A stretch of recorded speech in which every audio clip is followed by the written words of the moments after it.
Hello. Thank you for giving yourself the gift of watching Remedy This Naturally. And we're looking forward to sharing knowledge and information with you on this program that will make a major difference in your life and your history of how you portray health and what history has to do with things in the past. It's today's topic, I promised you, was that we were going to talk about biblical medicine. And the biblical medicine, we're going to talk about herbs, essential oils, and these are things that were for our existence way before we got here. This has been doing thousands of years to be able to have the opportunity to know what the Creator made for the creation. God is the creator, you're the creation. And what are we doing to take care of our life, health, and pursuit of happiness for ourselves and for our Creator? You know, if you're a manufacturer of something, you're happy and proud of your creation and say, that's something I helped build. That's something I had a great part in accomplishing that goal.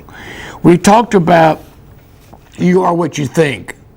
And there again, going back to Scripture, as a man thinketh in his heart, so is he. So we are either positive thinking or stinking thinking. We have that choice.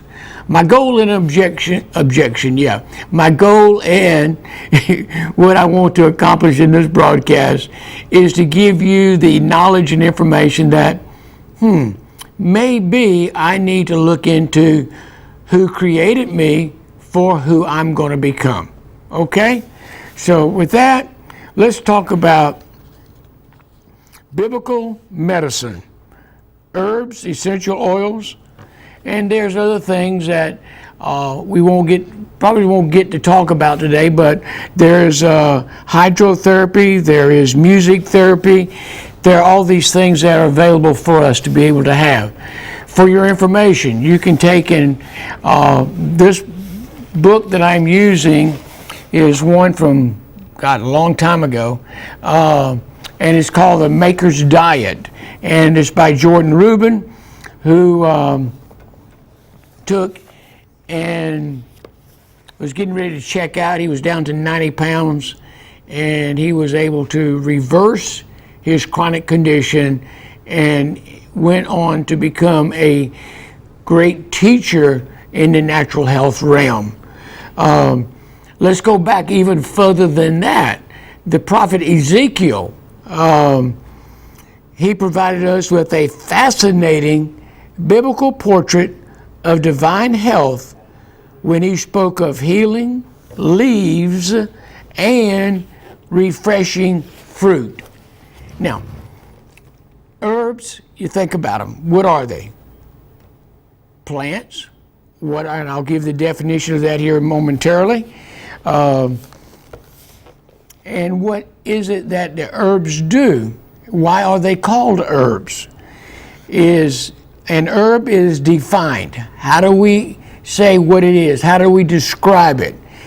Quote, it is a seed-bearing annual, biannual, preannual that does not develop persistent woody tissue but dies down at the end of a growing season, unlike a tree, for instance. It's just like I have some herbs in my yard. They're gone. They're hiding. They're going back down in the root system. Or it's a plant or plant part valued for its medicinal, savory, or aromatic qualities. Okay? And what we're going to do is talk about the Maker's herbs were humanity's first medical resource.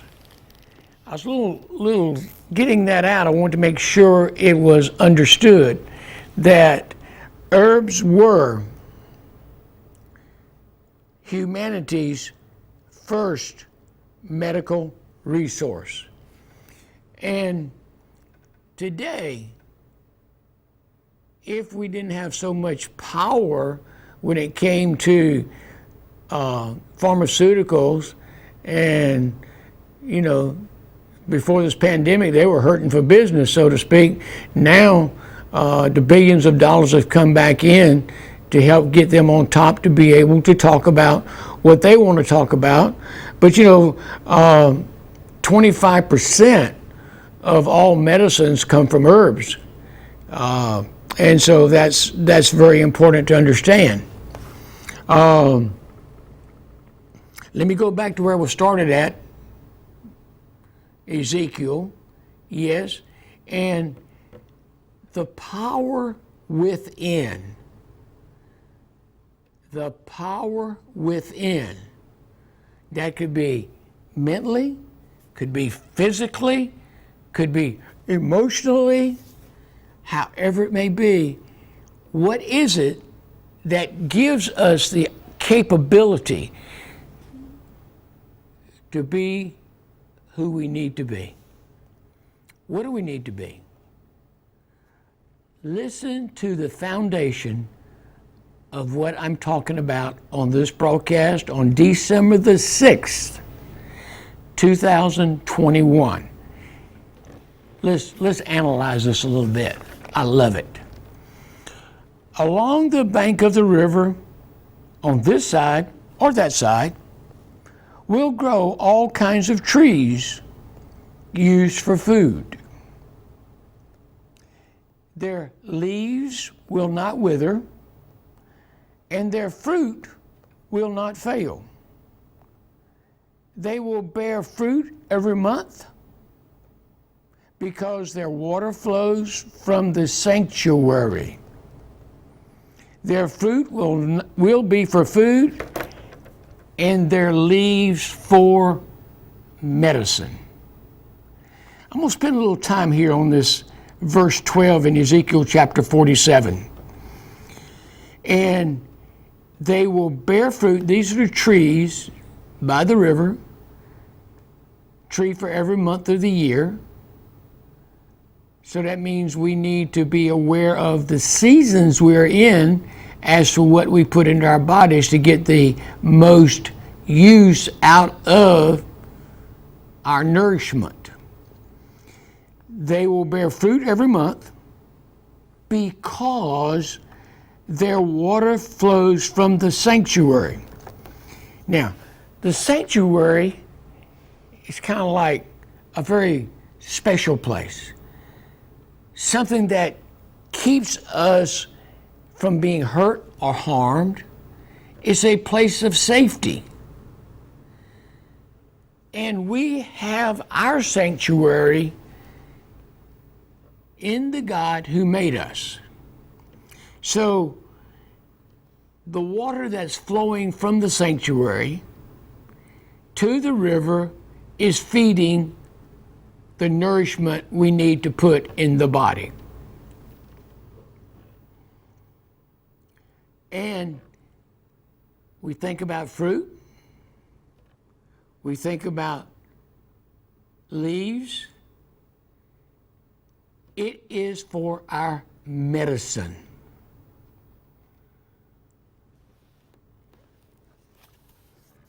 I mean, in our Western civilization, if I told you for medicine, I said, go get me some medicine. Where's the first place they're going to go? Going to go to the pharmacy. And that's basically westernized way of handling it.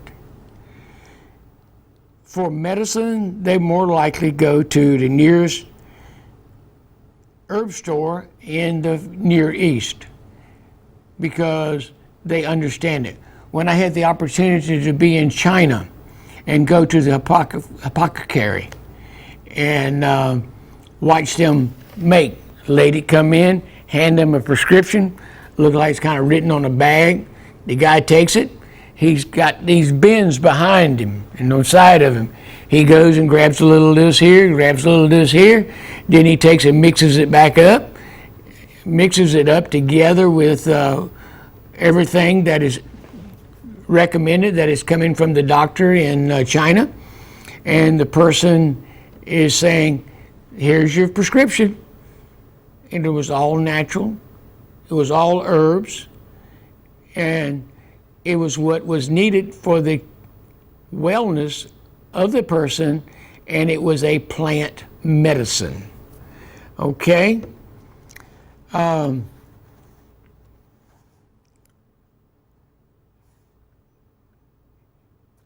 maker's herbs, God's herbs, were humanity's first medical resource.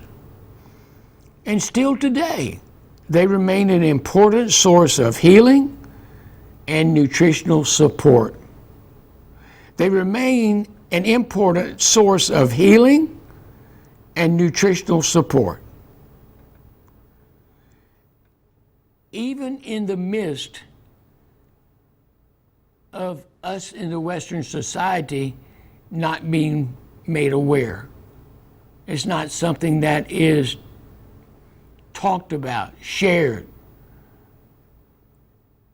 because it's not politically correct in the day we live in. Now, just give you a couple ideas. I'm going to quote a couple guys here and think about this. There's a botanist named Dr. David Derome, has identified and photographed 80 kinds of plants mentioned in the Bible that are growing in Israel today. And 80 kinds of plants that are growing in Israel today that are used for medicinal purposes. And then there's a Dr. Rex Russell, he's a medical doctor. Thousands of herbal ingredients have been identified by chemists, and the pharmaceutical industry is constantly searching for more plant ingredients to isolate and mass distribute its pure forms.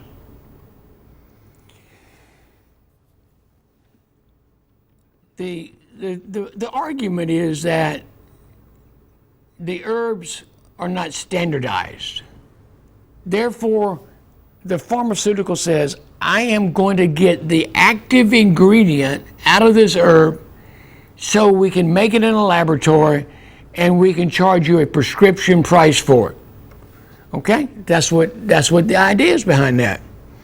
And therefore, still today, 25% of all drugs still come from herbs.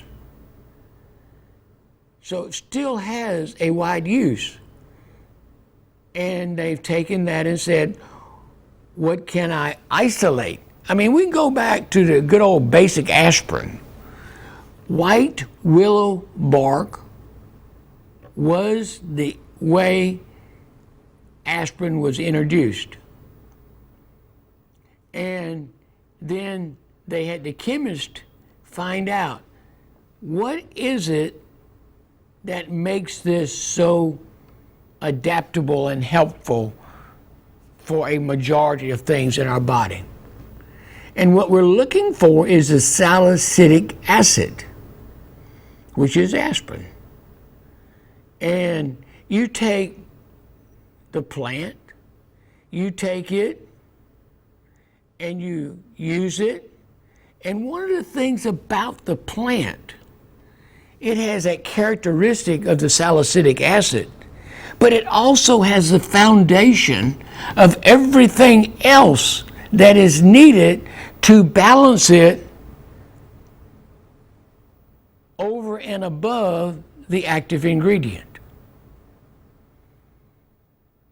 God knew what he was doing and still knows what he's doing. Okay? Fantastic stuff. Herbs and spices are incredible source of antioxidants with antimicrobial and anti-inflammatory properties. And the guy, James Balk, medical doctor, and herbs have a important advantage over isolated drugs. Herbs have an important advantage over isolated drugs. And this is, I just mentioned this in my words, this is in the author's words.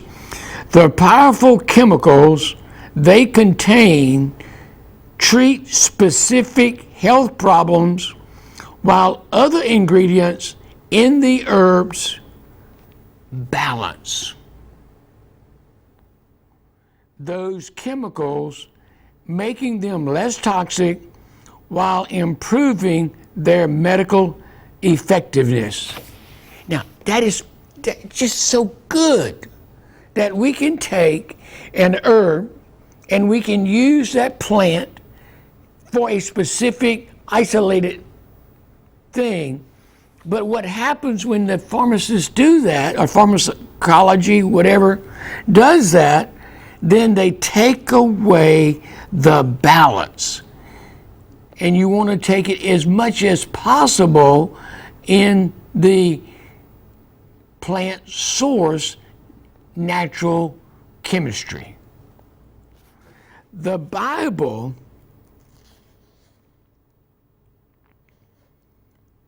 it mentions herbs.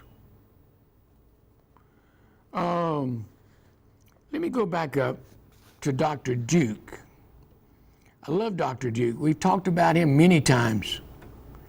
Medicinal herbalist James A. Duke, PhD. He was the former chief of the United States Department of Agriculture, Medicinal Plant Laboratory, and author of Herbs of the Bible. 2,000 years of plant medicine. And he says the Bible mentions 128 plants that were part of the everyday life of the ancient Israel and its Mediterranean neighbors. You heard of the Mediterranean diet? Yeah. Based on that. Dr. Duke goes on to provide a detailed list of 50 of the most important healing and fragrant herbs noted in Scripture.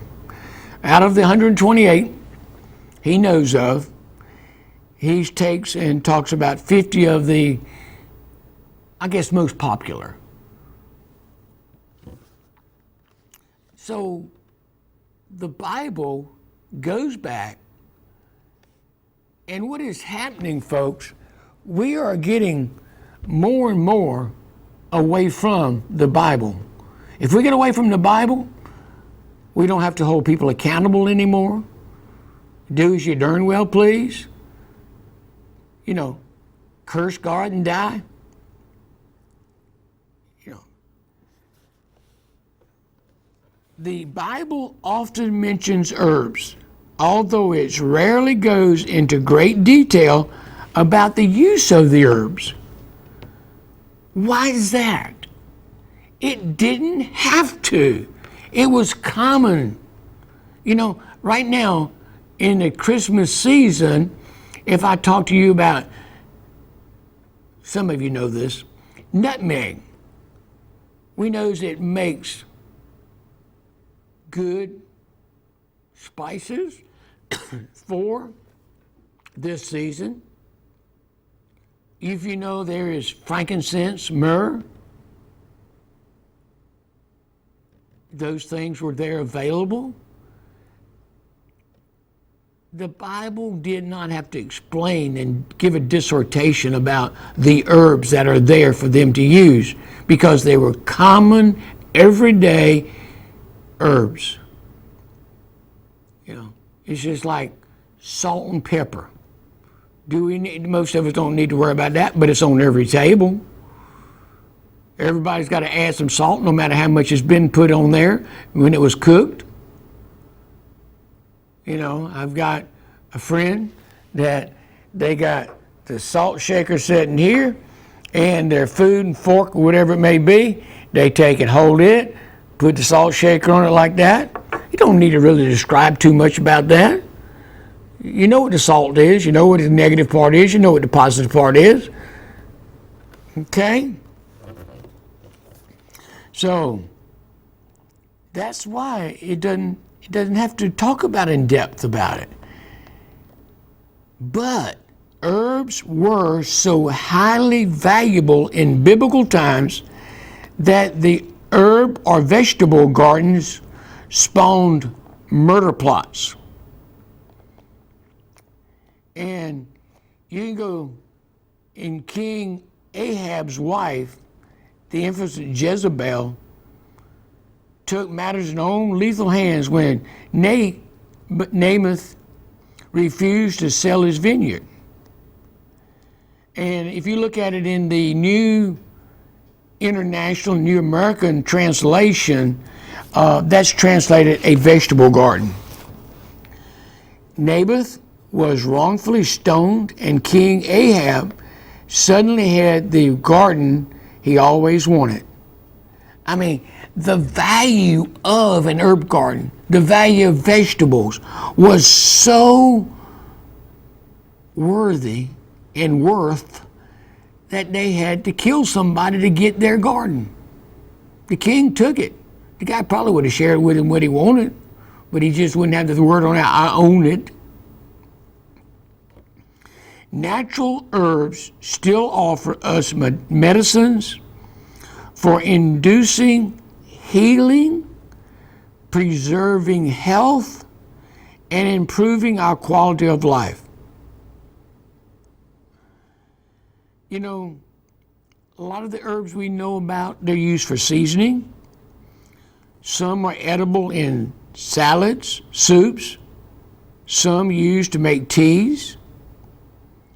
It's very beneficial to incorporate those wonderful substances into our everyday diet.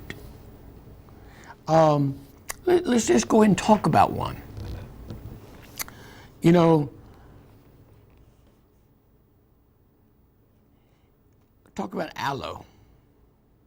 And I love aloe. I love what it does. Aloes of the Bible were used in several forms. Nicodemus, remember him up in the tree, wanted to get a better view of Jesus?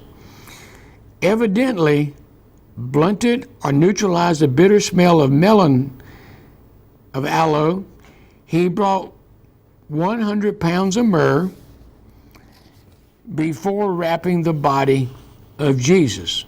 You can go check that out in John 19, verse 39 and 40, that they used it to get it ready to before wrapping the body of Jesus up. Though it may not be the true aloe of the Bible, Aloe Vera sailed the ocean blue with Columbus. It continues to appear in countless American kitchens, bathrooms, frontline treatment for burns and skin irritation. Always, not only did it happen in my family, but when I would go visit my aunts and uncles and nieces and nephews, everyone in the country had an aloe plant.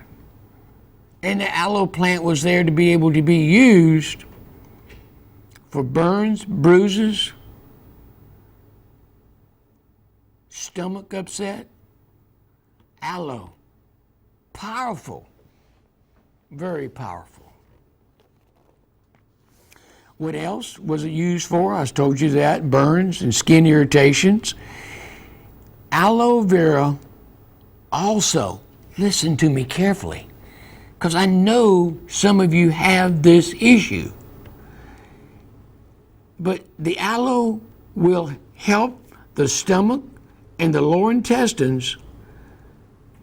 If you take it internally, it will purge out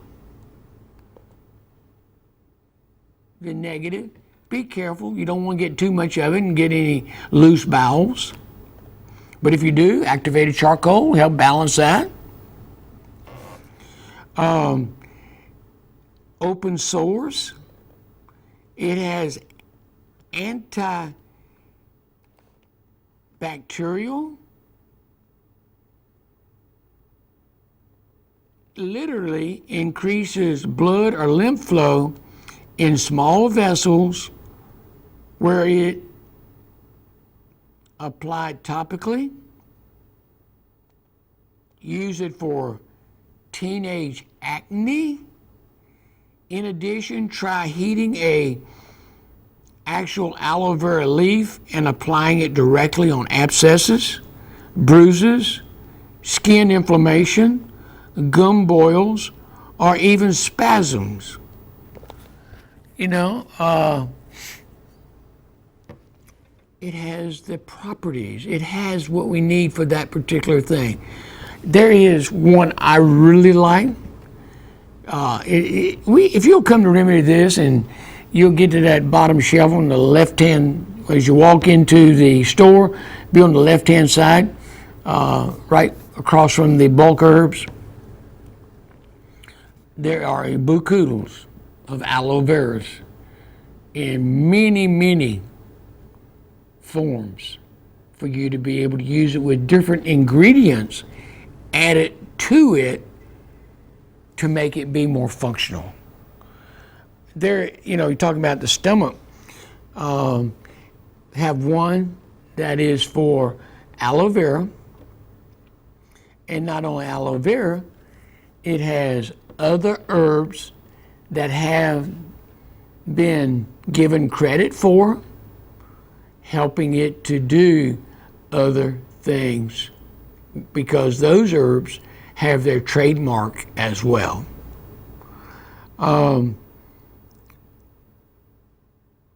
Cumin or black cumin, a biblical herb here still. Popular in breads and cakes, is used medicinally to purge the body of worms and parasites. An Arab proverb called it the medicine for every disease except death. These seeds taste hot to the tongue and are sometimes mixed with peppercorns in Europe. Black cumin oil, it's got a nigellone which protects guinea pigs from histamine induced bronchospasms. You know, explaining is used to relieve the symptoms of asthma, bronchitis, and coughs. The presence of the anti-tumoral, you know, there's things that help also with the abdomen, the eyes, and the liver. You know, we love, think about it for a moment. You eat a hot dog, more so I think on a hot dog than hamburger, but you put mustard on it. You put pepper on it. The seasonings are there and have been passed down to us from generations because they had some benefit. And we wanted to make sure that we got the benefit and didn't have any adverse effects. And right now, cinnamon, I should say very much so, I love cinnamon rolls. You know, you got the cinnamon, the bread, and then you got the icing on it. But the cinnamon has significance. The cinnamon, and we'd use more of it, I believe, during this season we're in. So, the lifeful herb was part of holy anointing oil used to anoint the priests and vessels in the tabernacle of Moses. So cinnamon was used for that. And you can go to Exodus 30:22 and following verses. It also mentioned in setting the stage for romance. And that would be in Proverbs 7:17. And ancient Chinese used cinnamon to treat health conditions in China as early 2700 before Christ. Goes way back. Significance. Originally imported from India and Sri Lanka in Bible times, the herb became one of America's favorite spices. And here again, talking about settling. You know, we talked about aloe settling. But did you know that cinnamon calms the stomach and may even prevent ulcers? Recent research indicates cinnamon contains benzyl aldehyde, anti-tumor agent, along with an antiseptic properties that kill bacteria causing tooth decay and disease causing fungus and virus. It may even prevent urinary tract infection and infections of candida. That's good stuff. Good stuff. Right on your spice shelf. Yeah. And I'm going to go back and read that. Research indicates, recent research indicates, cinnamon contains the benzyl aldehyde anti-tumor agent along with an antiseptic properties that kill bacteria causing tooth decay, disease causing fungi and virus. It may even prevent urinary tract infections and infestations of candida. Dr. Duke reports that the USDA research discovered that cinnamon reduces the amount of insulin necessary for glucose metabolism in type 2 diabetes. 1/8 teaspoon of this herb triples insulin's effectiveness. Warning, although this substance is a powerful germicide, do not consume straight cinnamon oil. It may cause vomiting or kidney damage. Use some sense about it. How about that? How about realizing as our Creator gave us an owner's manual about how to take care of us in our relationship with God, but it also gave to us the names and the benefit of spices, herbs, plants that could benefit us. It's there for our health. Yeah. Coriander. In its green form, this herb is also known as cilantro. And Chinese parsley has been used traditionally as a remedy for acid indigestion, neuralgia, rheumatism, toothache. History records is used as early as 1550 BC for culinary and medicinal purposes. It was one of the medicines employed by Hippocrates around 400 BC.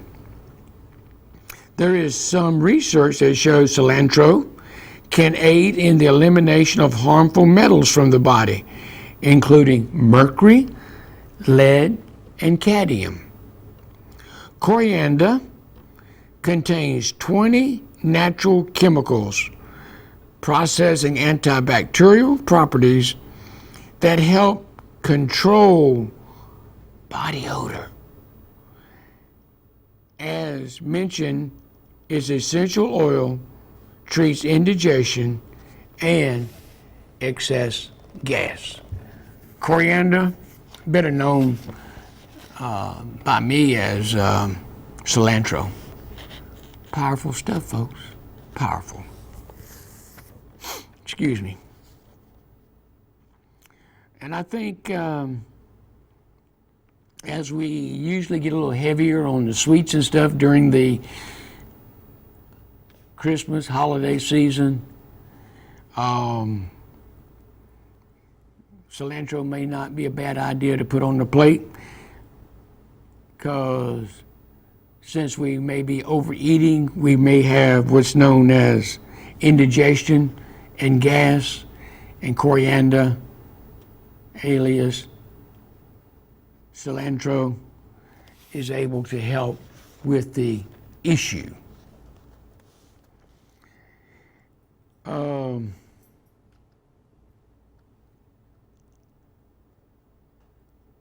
Cumin, Cumin, which has incredible antioxidant properties, was used in biblical times as a medicine and appetite stimulant. It also been traditionally used in remedies of abnormal heartbeat, asthma, dermatitis, impotence. The oil of this aromatic seed was used as disinfectant, perhaps because it is antibacterial and possesses antiseptic properties. Dr. Duke, my research shows that the spice contains 3 pain-relieving compounds and 7 inflammatory properties. I have carpal tunnel syndrome. I would add lots of cumin to my curried rice and other spicy dishes. And that was something that Dr. Duke did himself. And one of my favorite, and the reason I like it so much, because God doesn't favor one person over another person. And he made the next herb I'm going to mention available to everybody. And I'm going to tell you what's happened. Because we have not been educated on this herb, we spend more money killing it than we do using it for our health and well-being. And that is dandelion. One of the candidates for the bitter herb eaten at Passover. Okay. Dandelion was one of the candidates of the bitter herbs eaten at Passover. Dandelion has been used traditionally as a remedy for, folks, it's right in your front yard, it's in your backyard, it's in your neighbor's yard. And it's a remedy traditionally for cancer, diabetes, hepatitis, osteoporosis, and rheumatism. Complementary herbalists recommend dandelion almost exclusively as a diuretic for weight loss. What it does? The technical information you wanted to hear is that it provides potassium rather than depleting it as diuretics do. And so if you're taking a diuretic and you need to be adding some potassium to it. Its leaves are rich in vitamin C and contain more beta carotene than carrots, and its roots act as a diuretic and purgative, useful for treating kidney and liver disorder. Let's do another one. I remember growing up, and my family, families in the country, we did canning. And what was one of the things that we made? It was called pickles. And how in the world did we get dill pickles? Actually, either bought the dill seeds or went out in the yard and broke off some dill and stuck it in the jar. In other words, we put the dill in the jar, put the pickles on top of it, pour the liquid in there with it, and let it do its thing to become sealed, and we had dill pickle. Okay? You can be a do-it-yourself pickler and put some dill in there.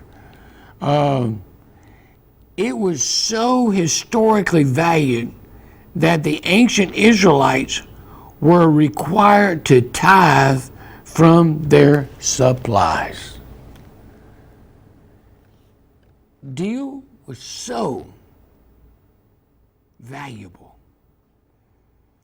that they used it as a coin for tithing, so to speak.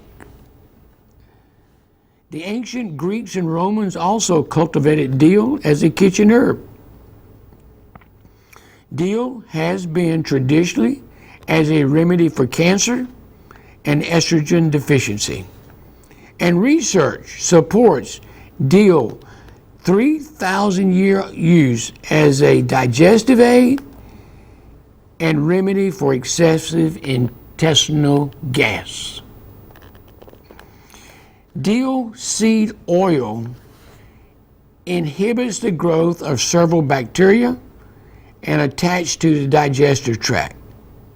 In other words, these bacteria get hold on into the digestive tract, and you can take some dill seed as a tea. It soothes the stomach and intestine, relieving upper respiratory ailments. Its oil is so strongly antibacterial that it inhibits organisms such as Bacillus anthrax. Dill contains various phytochemicals that act as insecticides, enhances estrogen levels, fight infections, bacteria, and insect, and acts as a uterine relaxant. Dill. Something so simple, folks. And you'll notice it is amazing. And why has it not been educated to us, taught to us, that just 3 or 4 of these herbs I talk about here, that they're antibacterial, they're anti-cancer? Why do we not have money going into and teaching? Because pharmaceuticals can't make money on dill, or coriander, black mustard, cinnamon, henna. This fragrant herb yields a dark red dye popular among Egyptian women and still used for chemical-free brownish chestnut hair dye. In other words, it's in the formulas of hair dye. It's also used in cosmetics and for dyeing anything and everything that could be dyed. Dr. Duke reports that mummies exhumed after 3,000 years in the tomb still have traces of henna dye in their nails. Henna contains lawsum, an active antibacterial fungicide often used to treat fungal infection of the nails. Kind of cool, isn't it? Fenugreek. This herb may be what the Bible calls leeks. It has long been considered the cure-all treatment for ailments in the Middle East. Dr. Duke reported that fenugreek bittersweet seeds contain 5 compounds that appear to have and help diabetics lower their blood sugar. And I just happen to have this one in my, and it says 100% pure, organically grown Bonzuela gum resin oil, product of Somalia, steam distilled, certified organic, and it is frankincense. Myrrh, frankincense. Why would the wise men bring that to the Christ child? Frankincense, one of the 3 gifts presented to Jesus by the Magi in Matthew 2:10, was not native to Israel. This quote-unquote milk of frankincense shrub came from sap steeped through cuts made in the bark of the plant. It was also one of the 4 exclusive compounds used to make holy incense for the tabernacle of Moses, and is still used by the Roman Catholic Church. It is used in a number of other expensive perfumes and colognes today. And just, if you have a scrape, in other words, I had a scrape on my arm, and what I do, I would take the frankincense, but do not use it for deep cuts, scrapes only, because it has a tendency to heal from the top down, and that's not good. So let's talk about another kitchen herb. What could it be? This ancient herb has more going for it than its unmatched flavor. It is an effective infection fighter and even discourages irritating and potentially dangerous mosquitoes and ticks. What herb am I talking about? It's a painkiller. It stimulates the immune system and is helpful for treating asthma, diabetes, and high blood pressure. According to Dr. Rex Russell, population studies indicate that inverse relationship between the amount of garlic consumed and the number of cancer patients' death in a given population. Now, that's a powerful thing. I'm talking about garlic. What cancer deaths are in direct proportion as to how much garlic's not eaten, or life without cancer in proportion as to how much garlic is eating. Population studies indicate an inverse relationship between the amount of garlic consumed and the number of cancer deaths in a given population.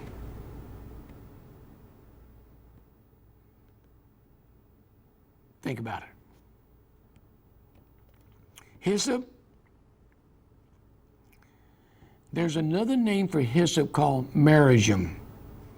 M-A-R-J-O-R-A-M, or hyssop. Talk about in the Bible, purge me with hyssop and I shall be as white as snow. It is harvested in dry places among the rocks, a spice, a tonic, and a digestive aid. Hyssop was the Bible's bush of salvation for spreading the blood of lambs and on doorposts and to spare the Israelites from death in Egypt. It was also used in purification ceremonies to cleanse those who came into contact with lepers or corpses. Hyssop stops bleeding as an astringent and effectively masks odors. It has been used traditionally as a remedy for colds, inflammation, and rheumatism. It has also been used as a digestive aid. I don't know if you pay attention to it or not, and we're talking about this.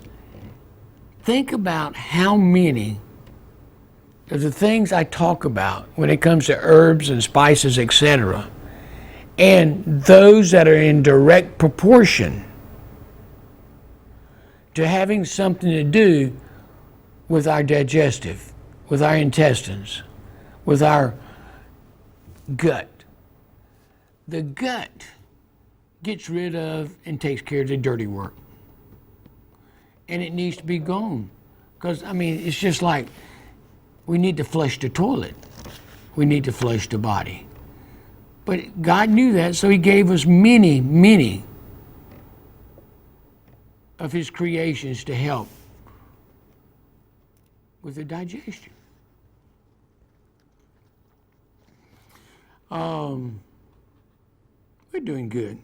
I hope you are paying attention, because if you are, then you will know that there are more answers in God's creation than there are answers in man-made substances.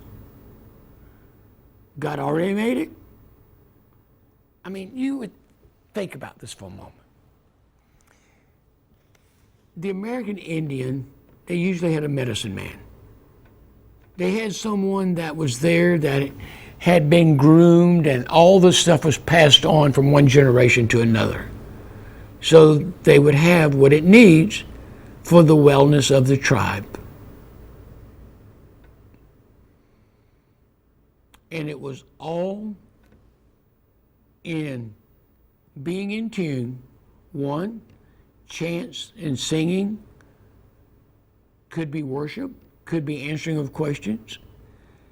All of that was going on with using the plants they knew how to use, and that they know something was within so many feet for healing. Let's give credit where credit's supposed to be.